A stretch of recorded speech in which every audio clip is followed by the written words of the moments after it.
Hey, what's up, everybody? I'm Scott. I'm Shatay, and we're the Hazes. Welcome to the Love Haze podcast, where we believe that healing and wholeness are not destinations. That's right. We believe they're a journey. And here on the Love Haze, we talk about how to navigate through it. Absolutely. Today, we are talking to Stephanie Westbrook, licensed psychotherapist, certified professional counselor supervisor, certified clinical trauma professional, and mompreneur. Yes. With 20 years of experience in the mental health field, she's the founder and owner of Lotus Center for Counseling and Wellness, an integrative wellness practice that includes a sex therapist, dietitian, licensed marriage and family therapist, and much more. Stephanie is an incredible therapist. She is also our therapist. So when you hear Shatay saying, my therapist said, and my therapist told me, she is talking about Stephanie Westbrook. So we are excited to have her on the pod today and excited for this conversation. Yeah. Welcome to our Black Love Journey. Let's get into it. Let's go. Let's go. Mrs. Hayes. Yes. Tell us how we got to having Stephanie on the podcast today. All right. So if you've listened to even one episode of the Love Haze, you know that we talk a lot about therapy, guidance therapy. And we process out loud what most people experience on their own. And we've had a lot of conversations, and usually you are the Mr. Mental Health Professional, like the main voice of like the actual knowledge of the practice. Since we've benefited, I think both of us, our household, our unit, me personally, so much from our time with Stephanie, I thought it would be amazing if we could just have her on. And so, Stephanie, thank you for joining us. So happy you're here. Well, thank you for having me. This is like amazing. Like, y'all make me feel like the Queen of England over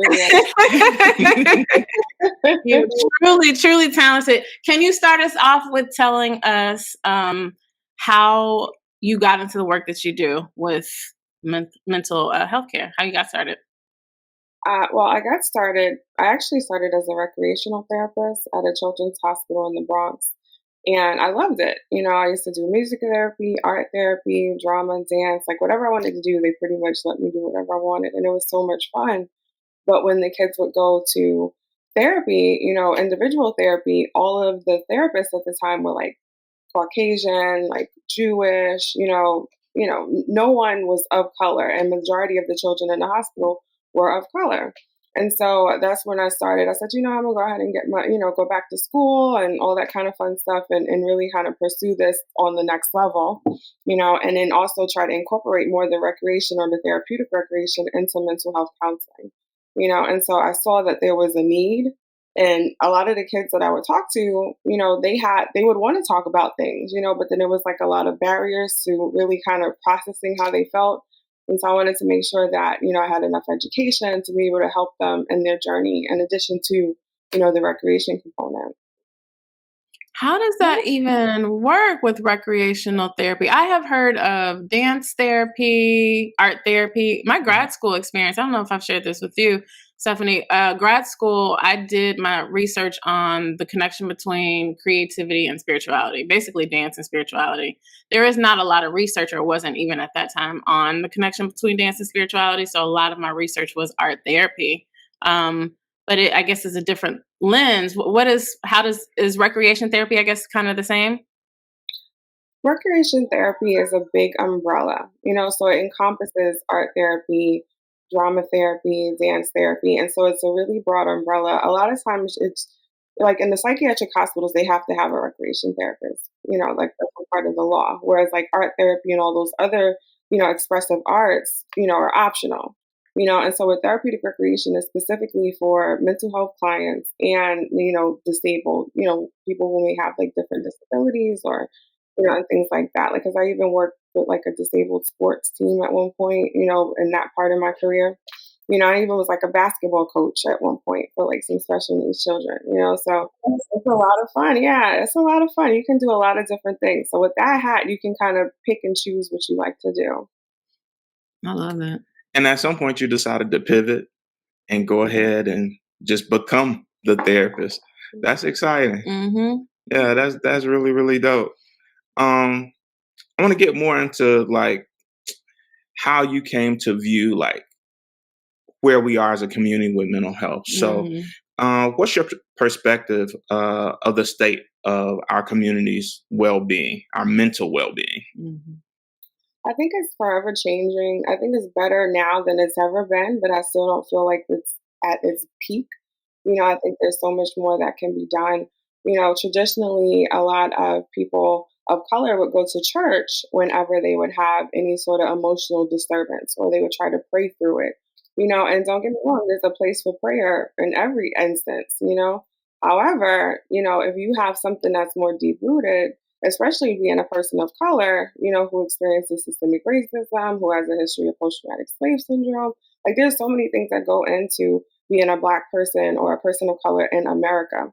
Just on a daily basis, walking out your door is you could potentially not come back for any reason. You know what I mean? And so there's just so much there. And I feel like a lot of times with specifically mental health, there's a lot of stigma in the Black community. And so if you say that you're depressed, or you say that you're anxious, or you say, that you're struggling, the first thing that someone will tell you is, did you pray about it? Did you go to church? I had even listened to Frank Ski one morning, and it was a lady who called in, and she had like a gun in her hand, and she was actively suicidal, and she was just like, I can't do this anymore. I'm going to kill myself. And she's sitting in the car, and she's reaching out for help, and she called the radio station. And, God bless Frank Ski, because he did the best that he could. And what did he do? He calls a pastor. You have this lady who's actively suicidal, and you're calling a pastor to tell her that you need to give this to God. Like, you know what I mean? And so just even in that instance, we're not necessarily jumping to like, oh, we need a mental health professional right here. Like, that was a thought. I mean, eventually I'm sure they came around to it, but off the cuff, they call in a pastor. Yeah.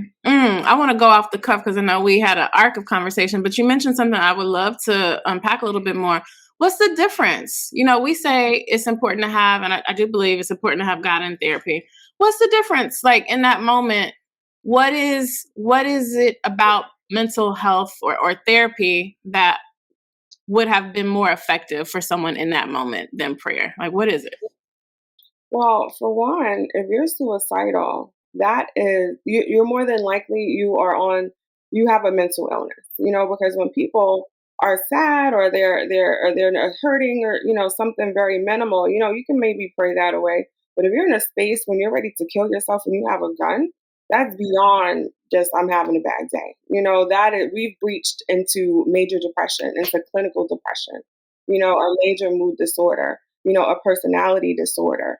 And so because the typical person does not actively have a plan, and a plan in place, and the actual gun, the firearm there sitting there. So it's just the detriment in that space is that it's severely clinical. If she called in and she said something like, yeah, I can't stop crying, or I'm sad, or, I feel overwhelmed, maybe we call the pastor, but when we're at the space when we are actively suicidal, we need medical attention. We need mental health attention, and that's another issue is that, a lot of times mental health and medical health don't have the same parity, and they really need to, because your mental health will dictate your physical health. Oh, that's a word. We were actually talking about that just yesterday. Like, when you are experiencing whatever you're going through, a stressor, or just in life, how it can show up in your body. We are just now catching up on season 4 of Atlanta. And there's one episode I was really excited about, even though the rest of the episodes I was like confused. This one episode was the whole time the main character in therapy. And I was like, this is so important for our community to see what it looks like in practice. To see is just conversation. To see, you don't have to be crazy to go. But the main character went to therapy because he was having like chest pains, severe chest pains, and like the left side of his body felt like numb or something. And he had gone to the doctor. They checked everything out. They were like, this is probably anxiety or panic attack. You need to go talk to a therapist. And he was like, I don't understand. I feel like I'm dying, but they tell me I need to talk it out.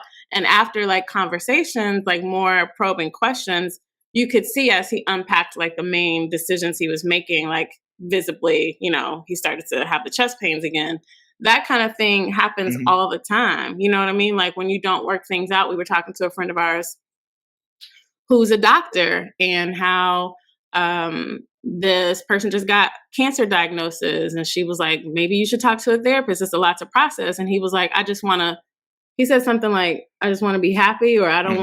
I don't want it to be too blue. And I was like, that's probably how he got cancer a little bit. Like if you're holding in everything that is a stressor, it has Mhm. to go somewhere. It's going to come out some kind of way. And a lot of times it comes out in our Mhm. bodies. And I also am passionate about our communities just getting to the point where they understand that, mental health is just as essential as your physical health. Yeah. And that if I get a gunshot wound, would you call the pastor? Mm. Right? It's the exact same thing. You have to call someone who specializes in what you're going through. And just this idea that we can conflate, like, religion and mental health and those things, and they have to like be joined together. Like, you can pray your way out of, you can't pray your way out of a stab wound or a gunshot wound. Right? You have to go and get treatment and do what you need to do in order to be well again, Hmm. to have the wound repaired. You have to be intentional about that type of thing. So I get real, bothered when people start to disrespect my profession Hmm. and downplay, the importance of mental health and that type of thing, because we need it all. And we need to know that, there are folks who have the training to do this work. Mm. And, there can be a pastor who, is a licensed professional counselor, or a licensed social worker, or a licensed marriage and family therapist. But you cannot have one without the other. You can't just be a pastor who is just going to talk folks and pray folks through everything that they go through. Yeah, there's a lot of younger pastors, not a lot. I've seen a number of younger pastors these days talking about the importance of therapy. Hmm. Like, make sure you go. Like, this is good. I'm giving you the tools to pray through this, but also make sure you go sit in counseling. Hmm. And I'm like, oh, that's good. Like, that's game changing for Yeah. our community. I have one more question that's off book. What's the, and I know this is probably something we could Google, but I would love to hear it from either one of y'all since we have the Mhm. expertise here. What is it that makes something, I guess, I don't want to use the word illness because, our community thinks that if you are going to therapy for the most part, like you must be crazy, quote unquote. What is it? What's the difference between someone who might just be experiencing difficult time in life, having a lot of stress, a lot of transition, which I think is still even important to process that with somebody. I know it's very helpful for me. And then it actually being something that is qualified as like a mental illness or Mhm. disorder, to use a word you've used, or something like that. Well, truth be told, this is one of the caveats of using health and like insurance for your sessions is that when you use insurance, you do have to have a diagnosis or the insurance company will not pay for it, period. And so they have some that, and everything is on a spectrum. Like you can be severely depressed, you could be mildly depressed, you can have an adjustment disorder where you have, like you said, you may be going through transitions or things that are happening in your life or things are changing. But whenever utilize insurance, you're going to have a specific diagnosis in order for that to be covered. However, if you decide to pay out of pocket or pay cash, you don't necessarily have to have that same diagnosis. It's not as important, And I know that some people really like labels because it helps them to really have a clear understanding of what's going on, and it is a purpose in there. But I think a lot of people, especially in the Black community, we have high functioning depression, and that's just a part of how we live. That's just how we roll. This is what it is. This is what it's going to be. We're going to still go to work. We're going to still pay our bills. We ain't going to still complain about our job, but we're going to go every day. You know what I mean? And we're going to do everything that needs to be done. Like, we don't have the opportunity to just lay in bed for 6 months. Like, I can't do anything. Like, no. But it'll show up in other things. Like, I only took a shower twice this week. Or, I didn't feel like vacuuming, so I haven't vacuumed in a month. Or my dishes are overflowing. It starts to show up in a lack of motivation. And so, you can label things a lot of different ways, you know? Um, but the biggest part about it is more so instead of focusing on the label, focusing on how you feel and how you want to feel. Like, is this how do you want to continue to feel like this? Do you not want to experience joy in your life anymore? Do you want to continue to feel non-motivated? Do you want to still come home from work and you can't get off the couch till it's time to go to bed and then you go straight back to work? Like, are we, like, what kind of life do you want to live? Are you being your best self? Do you want to be your highest self? or have you been so comfortable and complacent? And, high functioning depression will make you very complacent in very uncomfortable situations, but you'll be complacent in that space because you don't have the motivation to change it. So I don't know if I answered your question, but No. I'm good. it's a lot with diagnosis. It's unfortunate, and then and some people, again, some people really it gives them clarity to get a diagnosis. Like, okay, now this all makes sense. Whereas somebody else can get a diagnosis and they're like, oh my God, I can't believe this. This is, you know what I mean? Like they really absorb it and become the poster child for that diagnosis. But at the end of the day, it's really about how you feel. What's going on. And some diagnoses are more severe than others. You may need medication. It's just so many different things. But I think it's self-awareness is at the root of that. And really getting into a space where that you can feel better, or that you can do better, and so that's the path that you take. And not necessarily focusing on the label of it all. And we got into this a little bit, but I still want to ask, what do you think is the root cause of the relationship that our community has with mental health? The root cause, it's so much with that, because the root cause, if you really want to look at the root, it would be, the fact that we've endured slavery. Like how many races can really say that their people served 400 years of slavery? You know what I mean? Like how many people across the world can say that? And then to try and sweep it under the carpet and just say like, okay, well, now you're all free. It's okay. But realistically, if you study post-traumatic syndrome, it has a degree of epigenetics where your actual genes will mutate from the fact that you've experienced trauma. So that means that the trauma that you have, your children will have a mutated gene because of it. And so that right there is a part of the root of a lot of the suffering that we've experienced. And I feel like a lot of it is that we have always suffered in silence. We were not allowed to have a voice. You're not, even today, like if you say that person was racist, oh no, it was you. Like, you know what I mean? Like you can't even say racist. You have to say, Right. what is it? Unconscious bias. Like, you know what I mean? Like you got to doctor it up. And so I think that a lot of the root cause between the connection between, mental health and our community and why we don't go that route is one, we're afraid to be labeled. Two, we don't want people in our business. We don't want nobody to know what we're doing or what's going on. So, and then, and a lot of the stuff that we suffer, that we deal with, is so much a part of our culture that we don't even realize that it's not healthy. Like, like we don't even know that like what we're doing is called high functioning depression. We look at it as like, no, this is regular life. Everybody in my family is like this. Everyone from generations has had this kind of level, or either they'll say stuff like, oh, we all got bad nerves, like, and so we create all these different, ways to describe mental illness because it's almost, I think for some people, it may even be embarrassing. I mean, I think that some people may carry some shame or some guilt or even saying that I need help, Yeah. The other part of that, I agree 1000%. We don't even know like what we're carrying, or that it's not the healthiest behavior. The other thing though, I think is part of the root cause is what we have been conditioned to do, and especially rely on religion. So even slaves were brought to church and taught to be submissive and to let God, like to give it to God. Like we were taught a very intentional version of Christianity to keep us oppressed. That is fact. And so there's still so much of that in our community. It really, I think, speaks volumes. You can go to some neighborhoods and there'd be like a church on every corner, and it'd be so much crime and so much poverty and so much whatever in that neighborhood. There's so much of it just like giving it to God and kind of taking our creative power, right, to make a different choice out of the equation.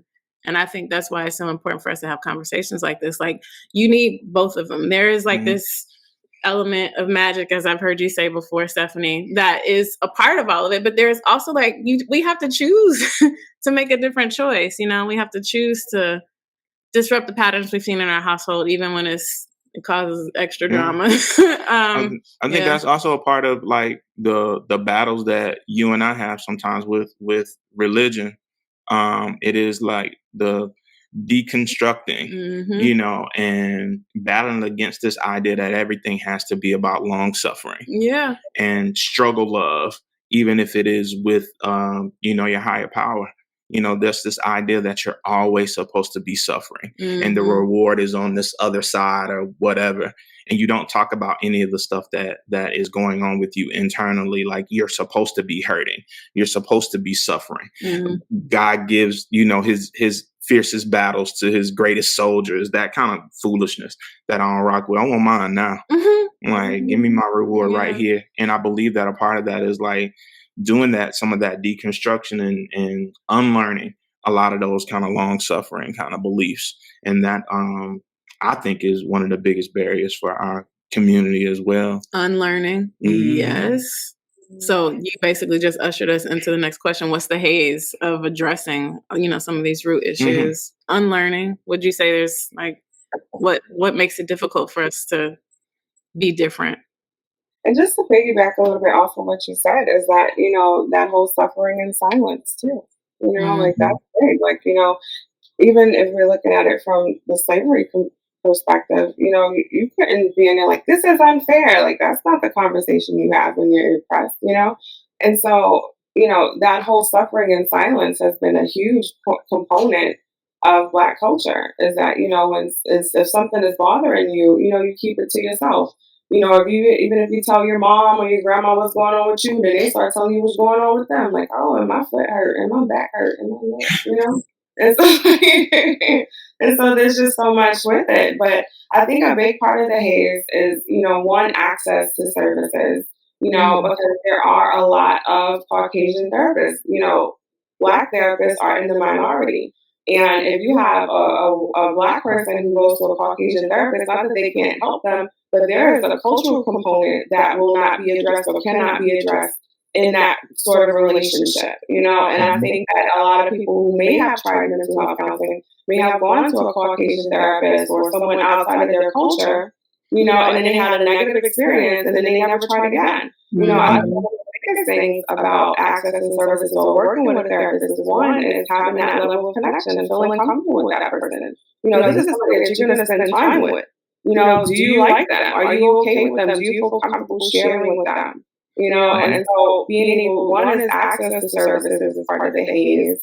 Two is being able to navigate the system and finding someone that you're comfortable with. Yeah. And another part of it is yourself. Like, and a lot of times, most people's biggest barrier to accomplishing their goals is them. Mm. And so it's like really getting out of your own way so that you can be your best. Mhm. That's good. Yeah. Finding a therapist is like dating. It is. I experienced a couple of folks before before I stole you from Scott, actually. But there are a couple, and it's just kind of like I had actually some decent experiences, but none I feel like that helped me accomplish, like actually have a self of awareness, the amount of self awareness that I have now and that I'm growing to now. I never experienced that, I Mhm. think, with other folks. So, anything else you'd add to the haze? Just that, it is about like understanding that it is like a relationship, probably a Mhm. relationship that you would have for a long time, and people that have sustained success in anything they do so with intention. Mm. Right. So if my intention is to say that I tried therapy and it didn't work for me, then I'll jump in, not like the therapeutic relationship, and jump on and be like, okay, I tried it, it didn't work. Mhm. Right. But in any sustained relationship, you have to find the person that gels, with you. I had a couple therapists before, Stephanie. Um, a couple folks who I had good relationships with at one point, and then my life transitioned, and Mhm. it was time for me to move on, Mm. and just having enough self awareness to know that it was time for us to, terminate and for me to move into the next season of my life. So having that and doing so with the intention, I think is very important Yeah. as well. And when you're intentional, you'll say, okay, this didn't work out. So I'm going to try this other thing because I know that this is what I need. So we all have to do it with intention.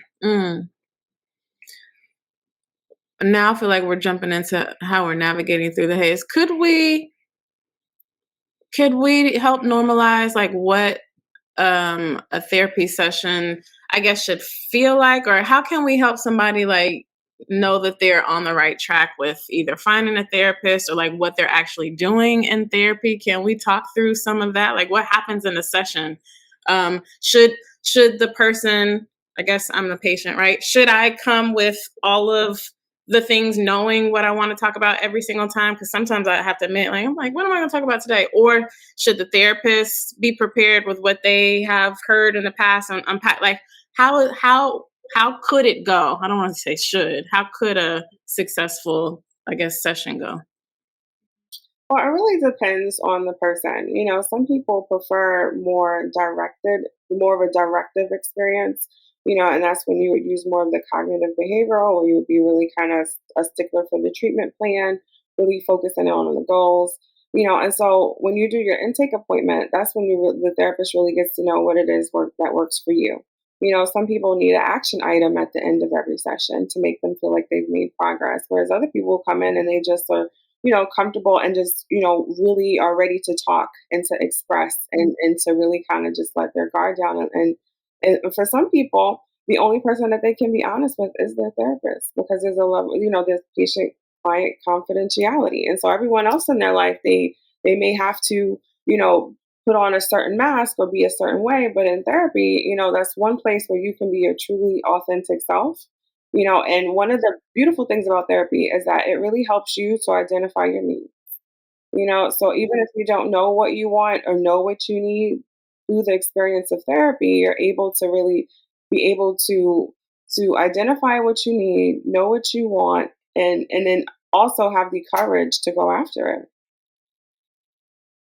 And so different people have different experiences when they walk through the door. And I think one of the biggest thing is unpacking their biases. Like, what are your thoughts about therapy? Have you been in therapy before? What was that like for you? I think that question right there really helps the therapist to really understand what they've been through, or what their thoughts are on about it, because clearly they're here because they do want to try something, you know? Yeah. Mhm. Yeah. Yeah, I think one of the things that really solidified my relationship with Stephanie was like her asking me what I wanted, what I wanted to glean from it. And it's even helped me in my own personal practice, like with it being person centered. Like, how do you want this to go? What is it that you hope to learn? And I think it was totally disarming for me because I had all the reservations and all the feels that you have when you're entering a new relationship. Like, is this going to be okay? Is it going to work out? Those types of things. But just, having someone who asked me like kind of what I wanted to glean from, the session and what I wanted to accomplish, and sometimes being okay with me not knowing what that Yeah. was going to look like, and kind of, helping me find my way through it, and not coming into a situation where I felt like, I think the biggest thing for me has always been like, I do this for a living, so I'm judging you, but just totally disarm me and totally just, kind of like, I'm here to do the work that you want to do, Yeah. And I think people being able to go into any relationship, being able to use their words and be able to say what it is that they need and what they want or what they hope to accomplish is important. Yeah. So if you're going into therapy, I think expecting someone to magically fix you, it probably won't work out for you, but you have to have a goal in mind and allow the person to take the information and kind of meet you where you are and kind of help you get to what you're trying to get to, Yeah. even if you don't know the path there. Yeah. Shared accountability, like 1000%. I think it's important that you said that. That came from you as a mental health professional to even have had that experience. Hopefully that'll help somebody else. Like, if you felt that way, then surely it's cool that I felt that way, Because one of the biggest hurdles that I had to get over was being a person who does this for a living and not be able to fix myself. And I couldn't understand why I couldn't fix myself, why I almost felt like a fraud. Like, how dare you be selling this shit and you don't know how to do it for yourself. So, and now I wouldn't trust a therapist who's not in therapy. I wouldn't trust a person who doesn't have a person that they tap into to help them get through their own stuff. Because how dare you not use the stuff that you're selling? Yeah. We talked about that in a recent episode. Sorry, go ahead. I totally agree with you. And I think a lot of people come into this field to become therapists because they have things that they're trying to fix on their own, and they believe that they can, if they can help someone else, they can help themselves, and don't get me wrong, it feels great helping other people, but you still need that base, that secure base that you can always circle back around to talk to. And I'm with you, Scott. If you go to a therapist that's never been through therapy, then that's not the therapist for you. Stand up, walk out the door, because if they can't sit on the other side of the couch, how can they help you? They don't know how it feels. This is a very transformative experience. It's very experiential. You know what I mean? And so if you've never experienced therapy on your own, then that doesn't work. It really doesn't. So I'm with you on that. And then, when it comes to, being able to fix yourself, first, you have to be able to even identify that there's something that's not right, and then be able to sit with that. I think one of the biggest parts about therapy is that the therapist is usually a mirror for the things that you can't see. What we're supposed to do is expose to you your unconscious mind. And so how could you ever expose your own unconscious mind? It's really hard to see your own, to see the things about you that you've been conditioned or that you're comfortable with, because one part about being in therapy is that you have to get comfortable with being uncomfortable. Yeah. And being able to see yourself in a way that you haven't seen yourself before and be okay with it. That's a part of the whole growth mindset, is knowing that, there's always more. That's a whole word. Yeah, because some of the things for most of us is not that we're broken. It's just that we've made these decisions and made these choices to show up in the world with my defenses on, so I don't have to be hurt in this way again, or I don't have to be exposed in this way again. And sometimes it's like, if it ain't broke, don't fix it. But it's like I'm showing up in an unhealthy way. Yeah. And I know that it's unhealthy. So yeah, I'm functioning, but can I be a better version of myself if I don't have to show up with my defense mechanisms at the forefront? If I don't have to show up already with my shoulder pads on? Yeah. And most of us have learned to function and get through life with, those defense mechanisms. And that's the way that we know how to live. And it's not our ideal lives. It's not our best lives, the best way to show up. And we can keep doing that, but it doesn't always serve us the best way.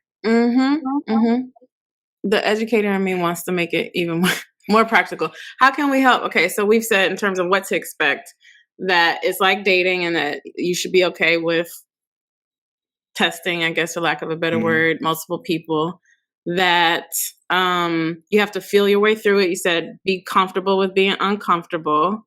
That's the thing. Can we set any other expectations? Like, what can someone expect? One, I would like to add that I was not prepared for is that when I started having this level of self-awareness and setting boundaries differently, using my voice differently, I did not anticipate the impacts to my relationships around me. And I somehow started to notice a little bit more friction in a way that I didn't have before. But because I wasn't being a people pleaser in the same way I was before. So when we were unpacking it, I was like, I had this kind of friction in this relationship, this friction in this relationship. And we realized it's because I'm different. I'm the one that was showing up differently all of a sudden. Can we help set some other, let people know that when you go down on this journey, these are also some things that you might and it's okay. If you experience this, that's okay. Anything else y'all could add to that? I mean, if you broke this finger, your whole hand will work differently, right? And so if a part of you has changed, then all of your relationships are going to change, because guess what? The relationship with you and you is different. The relationship with me and myself is different. And so if I'm treating me different, then everybody else is probably going to be treated a little bit different too. And it doesn't necessarily mean bad. It just means different. Healthy boundaries create healthy relationships. Healthy boundaries help to, mitigate resentment, you know? And so you get to have more authentic relationships when you are able to heal some of those things that hurt you. Then you're also able to be vulnerable in these relationships, and be able to cope with the vulnerability, whether it's received or not. And so even though the relationships may change, it doesn't necessarily mean it's changing for the worse. Mm. I think some of the stuff Mm. places that we have around like relationships, we get upset when people change, right? But there has Yeah. to be an expectations that we will change and that I'm choosing you to grow with and to change with and to navigate life with, right? And that is it is difficult. There's no other way to say that it's not necessarily easy. It's that just that I choose the journey with you and finding folks who are able to navigate that journey in those spaces with you and allow you the room to grow and become, can sometimes be difficult. And folks will either choose to stay and be a part of that work and allow room for you to grow, or they will choose not to Yeah. and choose their own path. And that's okay. And that's okay. Hmm. What's the biggest lesson that you've learned around mental wellness, do you think? You see, and you said when we talk, you see, when I think about mental health and I think about wellness, like they have overlap, but they're still different, But the biggest thing I would say is balance, like if you worked out for 10 hours straight, that is not good for you. You know what I mean? And so being able to have enough balance, have enough rest with the workout, have enough, nutrition with it, being able to talk to yourself kindly. I think that balance is the biggest thing. I think a lot of people, when they start to feel overwhelmed or anxious or depressed, is because something is out of balance. And so the biggest thing that I've learned through this journey of helping people and, and working with different people and families and friends and all this fun stuff is that, balance is so important. You have to have time for spirit, you have to have time for fun, you have to have time for physical, you have to have time for nutrition. Like you really have to keep everything in balance, you know? Because anytime you do too much of anything is never good for you. You know? That's a word. That's a Mhm. word. What will you say is the difference between mental like wellness and I think you said health? Well, mental health is more so just specifically focusing on, mood, energy, depression, more of the diagnosis and things like that. Whereas wellness encompasses everything that creates the human being, everything that creates the human experience, the social interactions, it's more of looking at you as a whole person opposed to just this one part of you. Because some clinicians may just be like, okay, well, you have, anxiety disorder, so let's focus on this, this, and that. But you're more than just that. If you're always anxious, one thing I'm gonna ask you is how much coffee do you drink in a day?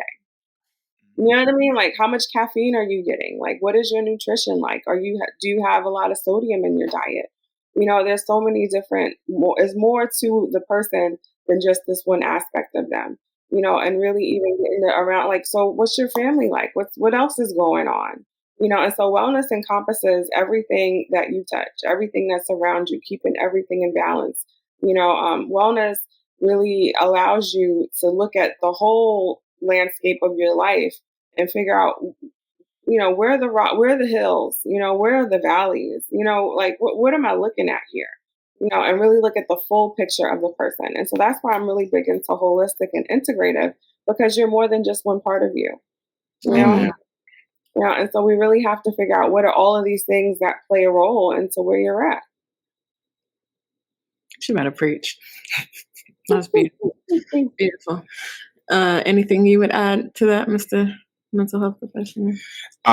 For me, biggest lesson that I've learned for myself is a part of what we say in our tagline is that it is not a destination. Yeah. Like that I am learning to appreciate this thing as a journey, and that I will have to find new ways to navigate through stuff, and it won't look the same as it did, a few years ago for me in this new space that I'm in. And that whole health is very important to me. that I want to be the best that I can be at all different levels, and that there will be points in time where I have to work on things in all those different areas. Hopefully, not all at the same time, Yeah. but that I'm always going to be a work in progress, and that's okay. That there's not a place where I'm going to reach where I got all my shit together and I'm an expert at life. Yeah. There's always going to be something I can be doing to improve and kind of, zoom out for me helps me be able to give myself the grace to be able to continue to grow. That's beautiful. I think I have learned through my journey in therapy how much I actually matter, how much I have slept on myself in a not a surface, meaning like how much my relationship with myself matters, I think is what I'm trying to say. Okay. And how the condition of my relationship with myself shows up in literally every aspect of my life. It shows it'll impact the condition of my relationships with my partner, with my family, with my friends, how I show up at work, what I'm putting in my body. Like every single choice I make has some sort of underlying influence from how I feel about myself and what I know about myself. That has been revolutionary for me, because it's not something that people ever really talk about, especially in kind of the way that I grew up in terms of so much service, like community service, church service. It's always about what you're giving to somebody else, how you're going to help somebody else who's less fortunate. Like, like there is just always life, I feel like, has been centered on everybody else. And so it's been very game changing for me to learn how important my relationship with myself is. That's been really like, dang, I ain't even know. Yeah, and even if you want to take it back to the religious aspect, what did Jesus say? He said to love God and to love your neighbor as yourself. So that means that you have to love you in order to love somebody else. You have to have a relationship with you in order to know how to treat somebody else. In order for you to have unconditional love of somebody else, you have to love you first. Because if you're loving them like you love you, that means you love you very well, And so even if even utilizing that inspiration, you know what I mean? God even told you that. God, if you want to go back to church, that's what church say too. Love yourself. And so that means treat yourself well, be nice to yourself, and it's not to be selfish. It's more so so that you can pour from that overflow. Everything in your cup is for you, but the outside is for everybody else. And what you want to do is keep that overflow, just keep flowing and flowing so that you can help other people and that you can be a blessing on other people's lives. That community is very important, and community service is even more important. First, you can't pour from an empty cup. And I know y'all probably don't heard me say that 100 times, but that's exactly what it is. Like you have to keep your cup full to the overflow so that everyone else can get some. That was my caption for my IG post yesterday. It was my therapist said that overflow is for everybody else. What's in the cup is for me. Legitimately less than 24 hours ago. So I appreciate that confirmation. Anything else on that topic? That's a whole word.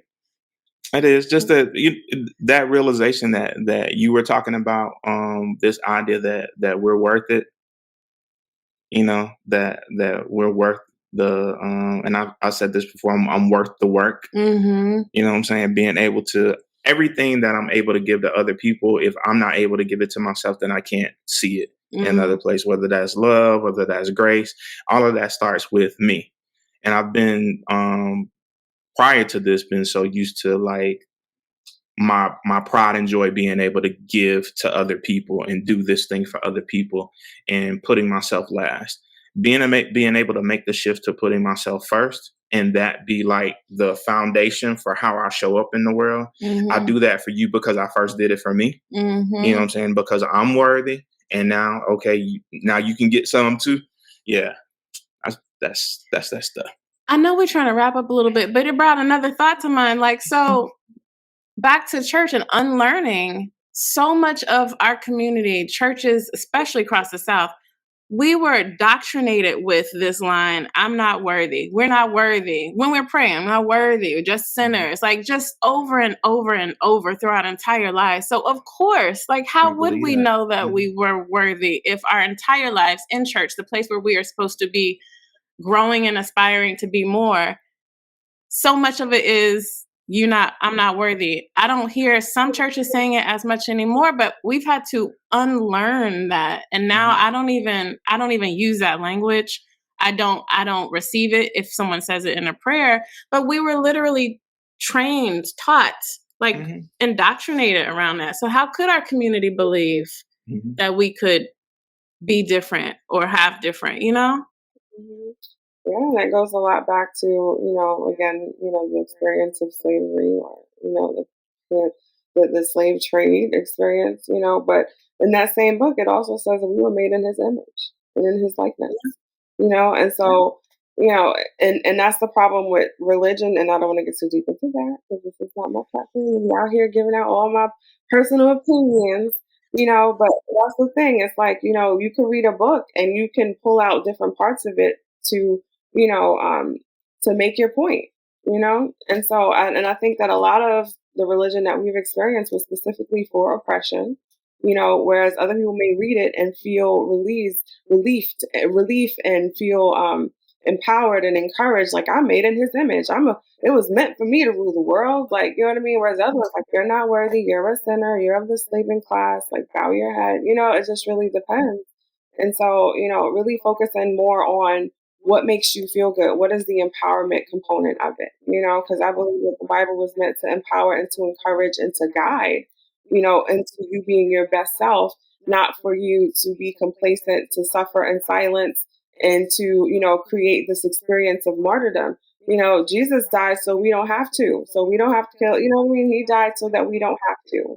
So even if you're really submersed in religion, and I support whatever people feel resonates with their soul and their spirit, however, you also have to put you in it too, and really acknowledge, like, is this healthy for me? Am I empowering myself, or is this becoming like a crutch for me becoming the best version of me? Like there's giving yourself a glass ceiling because I'm supposed to be suffering right now. Right. Yeah. Absolutely. Believe all of that. That's real spill. So we were telling you earlier that we love music, and a lot of what we do has a soundtrack. So we have a